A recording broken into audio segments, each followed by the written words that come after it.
Part 21.8 Al-Anbiya, the Prophets. Assalamu alaikum.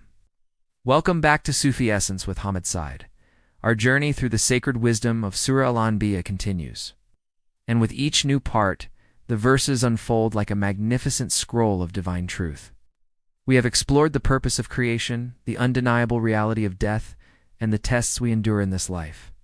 Today we confront the deepest spiritual blindness, the rejection of truth, the mockery of divine signs, and the ultimate futility of denying what is right before one's eyes. We will delve into verses 36 to 40, which serve as a stark warning to those who take the signs of Allah in jest, and a powerful affirmation of the ultimate, unavoidable reality of the Day of Judgment. These verses are a profound reminder that what a person chooses to ignore in this life will become the most terrifying reality in the next. Quran, Al-Anbiya, the Prophets, 21:36, verse 36. And when those who disbelieved see you, they do not take you except as a jest, saying, "Is this the one who mentions your gods?" And they are at the mention of the most merciful deniers. This verse paints a vivid and poignant picture of the disbelievers' attitude towards the Prophet Muhammad, peace be upon him, and his message. When they see him, they do not see a man of profound wisdom and sincerity. They do not take you except as a jest. They laugh at him, they ridicule his mission, and they refuse to take him or his words seriously. The Arabic word for jestuzo implies a state of mockery and scorn. They treat the most serious of matters with the utmost levity, a mark of their spiritual immaturity. Their mockery is then specified. Is this the one who mentions your gods? They are not only laughing at the Prophet, they are also taking offense at his challenge to their false deities. The very idea that someone would dare to question their idols is so absurd to them that they can only respond with ridicule. The verse concludes with a powerful and telling diagnosis of their spiritual condition. And they are at the mention of the most merciful deniers. The word for deniers is kafirin. The most defining characteristic of their disbelief is not their belief in other gods, but their denial of Allah, the most merciful. The name Rahman, the most merciful, is used here to highlight their profound folly. They deny the very source of all mercy and all grace, the one who has showered them with countless blessings, from the air they breathe to the rain that nurtures their crops. This denial is the root of their spiritual blindness, a profound act of ingratitude that hardens their hearts against the truth. The Sufi understands that this jest and mockery are a direct result of a heart that is completely sealed by its own arrogance, a heart that has denied the very hand that feeds it. Quran, Al-Anbiya, the Prophets, 21:37, verse 37. Man was created of haste. I will show you my signs, so do not ask me to hasten them.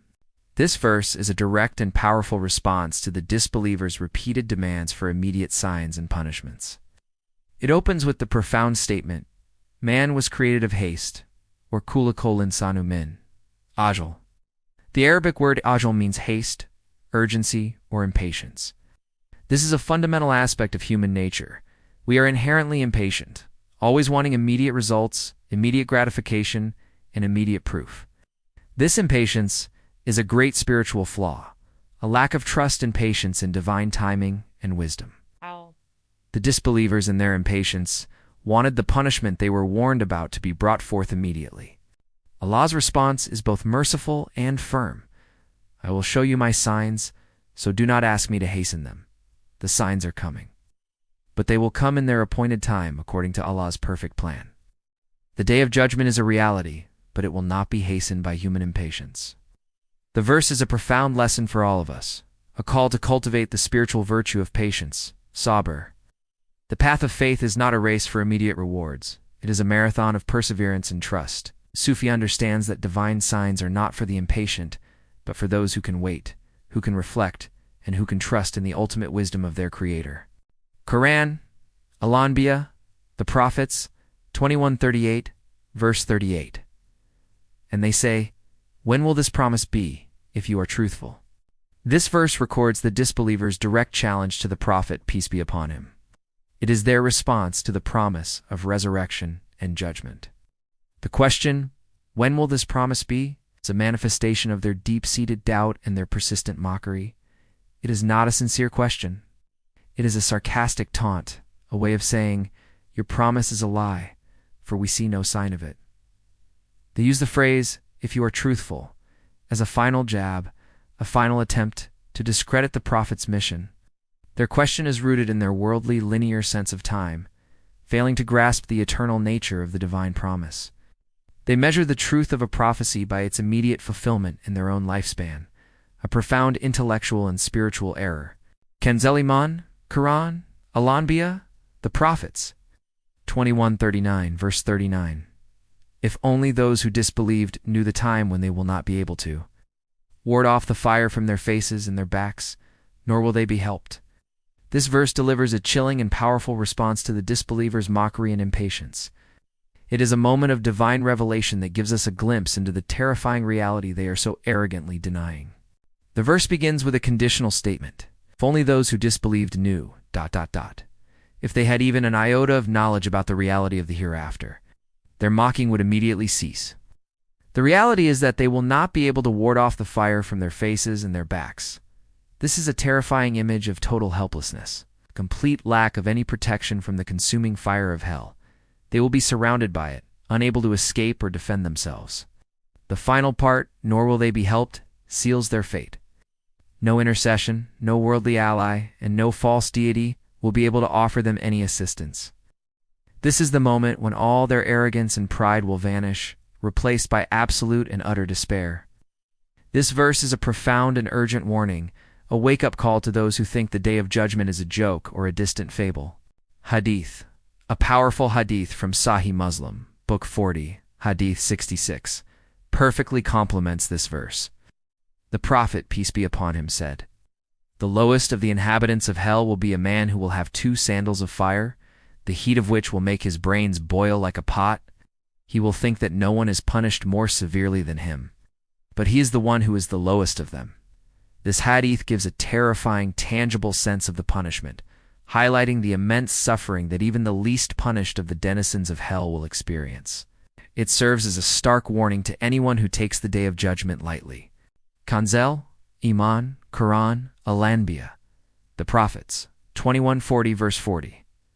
Rather, it will come upon them suddenly, and will overwhelm them, so they will not be able to repel it, nor will they be granted a respite.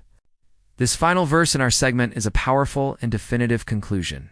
It addresses the disbelievers' demands for a precise time for the Day of Judgment. The verse states that it will come upon them suddenly.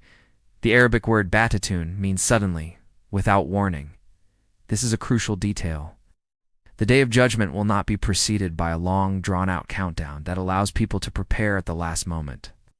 It will be an immediate and overwhelming event. The phrase "and will overwhelm them" tabbatuum evokes an image of a sudden, powerful blow that leaves one completely stunned and helpless.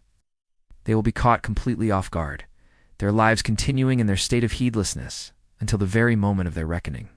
The final part of the verse, "so they will not be able to repel it, nor will they be granted a respite," leaves no room for doubt. There will be no escaping it, no second chances, no time to repent. All their worldly plans, their arrogance, and their defiance will be utterly useless in that moment. The door of repentance will be sealed, and all that will remain is the consequence of their actions. This verse is a profound reminder to live each day in a state of spiritual readiness, to not postpone faith or righteousness, for the moment of truth may come when we least expect it. The Sufi understands this as the call to a state of perpetual presence, Isin, of living with the constant awareness that one is in the presence of Allah, and that the moment of return is always at hand. Hadith, narrated by Abu Hurairah. The Prophet, peace be upon him, said, "The world is a prison for the believer and a paradise for the disbeliever." Sahih Muslim, Book 42, Hadith 2956. This hadith perfectly encapsulates the spiritual state described in the verses. For the believer, this world, with all its tests and trials, is a prison, and they are constantly seeking their freedom in the hereafter. For the disbeliever, this world is their paradise, and they are so consumed by its fleeting pleasures that they cannot see the terrifying reality that awaits them beyond its gates. Let us now supplicate, drawing from the profound lessons of these verses, asking Allah to grant us a deeper understanding and to guide our every step. O Allah, the Most High, we seek refuge in your power from our own weakness, and in your knowledge from our ignorance. Allah, remove the veils from our hearts, so that we may see your signs in this world. Protect us from the arrogance that leads to mockery and the heedlessness that leads to ruin. Grant us the gift of patience and help us to live each day with the awareness of our ultimate. Turn to you. Do not let us be of those who are overwhelmed by your reckoning, and grant us a respite only to live a life pleasing to you. May Allah illuminate your heart and mind with the light of this divine ilm. May He make your channel a beacon of guidance for all who seek spiritual clarity and truth. May your efforts be a source of immense reward, and may you be granted the highest stations of paradise. The peace and blessings of Allah always be upon you and your loved ones. May He grant you unwavering steadfastness on the path of truth, and may your work be a testament to His magnificent names, Ar-Rahman and Ar-Rahim. Amin.